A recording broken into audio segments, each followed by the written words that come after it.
అనుదిన అరుణోదయ కార్యక్రమంలో అనుదినము మాతో కలిసి దేవుని స్తుతిస్తున్న మా ప్రియా సోదరి సోదరులకందరికీ మన ప్రభువును రక్షకుడు యేసుక్రీస్తు అమూల్యమైన నామమున అందరికీ ప్రేమతో వందనాలు. ఉదయకాల మన ధ్యానాంశము ఆటంకములు తొలగించి ఉన్నాడు. పరిశుద్ధ గ్రంథమైన బైబిల్లో నుంచి 107వ కీర్తన 15-16 వచనాలు చదువుకుందాం. ఆయన కృపను బట్టి నరులకు ఆయన చేయు ఆశ్చర్య కార్యములను బట్టి వారు యెహోవాకు కృతజ్ఞతాస్తుతులు చెల్లించెదరు కాక. ఏలయనగా ఆయన ఇత్తడి తలుపులను పగులగొట్టి ఉన్నాడు, ఇనుప గడియలను విరగగొట్టి ఉన్నాడు. ఉదయకాల వేళలో ప్రతి దినము కూడా ఇలాగో ఆయన సన్నిధిలో చేరి ఆయన వాక్యాన్ని వినే భాగ్యాన్ని దేవుడు మనకు అనుగ్రహించాడు. అనుదినం ఆయన గడప ఏదో కనిపెట్టుకొని ఆయన ద్వారబంధముల దగ్గర కాచుకొని ఆయన ఉపదేశం వినేవారు ఎంతో ధన్యులు అని చెప్పేసి మనం చూస్తుంటున్నాం. అట్టి ధన్యకరమైనటువంటి జీవితం మనకు అనుగ్రహించాడు. ఆయన మన ఎడల చూపినటువంటి ఆ కృప ఎంతో గొప్పదిగా ఉంది. ఆయన మన పట్ల చేసినటువంటి ఆశ్చర్య కార్యములు ఎంతో గొప్పవిగా ఉన్నాయి. అందును బట్టి మనము ఆయన్ను స్తుతించాలి, కృతజ్ఞతాస్తుతులు చెల్లించాలి. ఎందుకంటే ఆయన చేసినటువంటి మేలను తలపోసుకుంటూ ఆయన మనం ఎంతగానో స్తుతించవలసిన వారముగా ఉంటున్నాం. ఇక్కడ గమనిస్తే ఆటంకములు తొలగించి ఉన్నాడు. యెషయా గ్రంథము 45వ అధ్యాయము 45వ అధ్యాయము 1-2 వచనాలు చదువుకుందాం. అతని పక్షమున జనములను జయించుటకు నేను అతని కుడి చేతిని పట్టుకుని ఉన్నాను. నేను రాజుల నడికట్లను విప్పెదను, ద్వారములు అతని ఎదుట వేయబడకుండా తలుపులు తీసేదను. అవి యెహోవా తాను అభిషేకించిన కోరెషును గూర్చి సెలవిచ్చుచున్నాడు. నేను నీకు ముందుగా పోవచ్చు మెట్టగానున్న స్థలములను సరళము చేసేదను, ఇత్తడి తలుపులను పగలగొట్టెదను, ఇనుప గడియలను విరగగొట్టెదను అని చెప్పి చూస్తుంటున్నాం. ఉదయకాల వేళలో ఇలాగూ ఆయన వాక్యాన్ని చదువుకునే భాగ్యాన్ని అనుగ్రహించాడు. ఆటంకములు తొలగించి ఉన్నాడు. అవును, ఎన్నో ఆటంకాలు ఎన్నో వచ్చినప్పుడు ఆయన సన్నిధిలో మోకరించి ప్రార్థన చేసినప్పుడు ఆయన దేవుడు తప్పకుండా వాటిని తొలగించేవాడుగా ఉంటున్నాడు.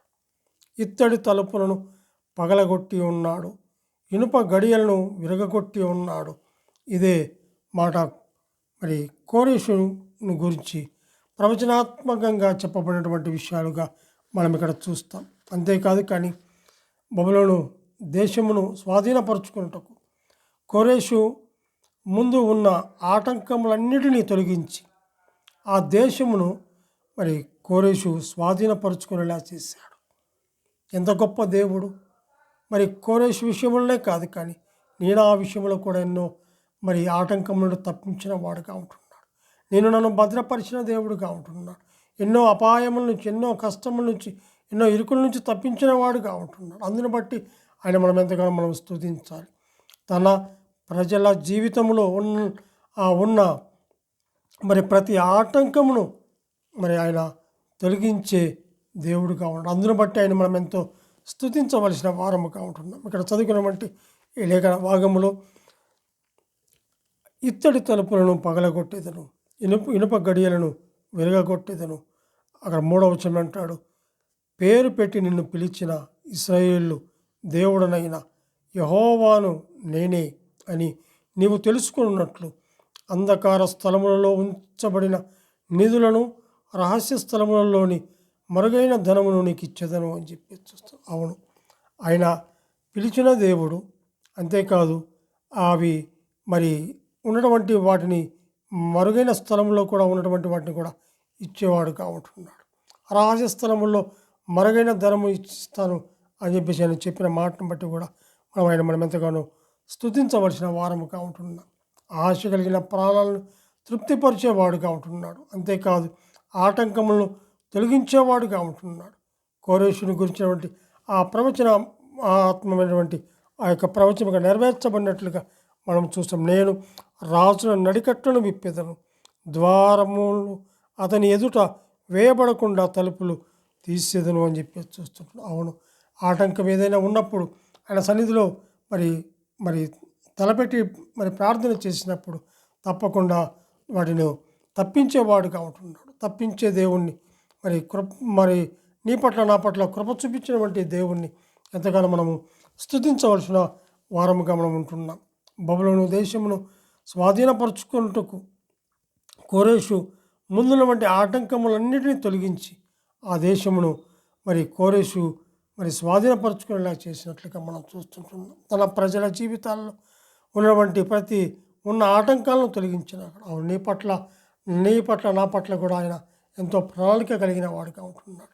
నీకు నాకు అనుగ్రహించిన రక్షణను కాపాడుకుంటూ ఆయన ఇచ్చిన రక్షణను కాపాడుకుంటూ ఆయన రాకడ వరకు నమ్మకంగా ముందుకు మనము సాగవలసిన వారంగా ఉంటున్నాం. మనకు కృపకు నోర్చుకొని వారిగా ఉన్నప్పుడు కృపను అనుగ్రహించాడు. ఆశ్చర్యకార్యాలు చేశాడు, అద్భుతాలు చేశాడు.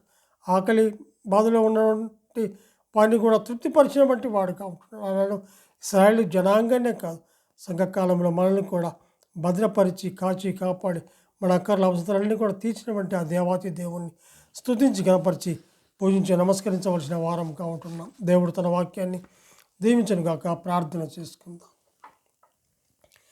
పరిశుద్ధుడమైన మా ప్రియ పరలోకపు తండ్రి, మీ ఘనమైన శ్రేష్టమైన ఉన్నతమైన నామమునకు స్తుతులు స్తోత్రములు చెల్లించుకుంటున్నాం. దేవా, ఉదయకాల వేళలో తండ్రి ప్రభువా, ఇంత మంచి సమయాన్ని మీరు మాకు అనుగ్రహించినందుకు స్తోత్రములు చెల్లించుకుంటూ మా రక్షకుడు మా ప్రాణ విమోచకుడు యేసుక్రీస్తు అమూల్యమైన నామమున స్తుతులు స్తోత్రములు చెల్లించి ప్రార్థన చేయుచున్నాము తండ్రి.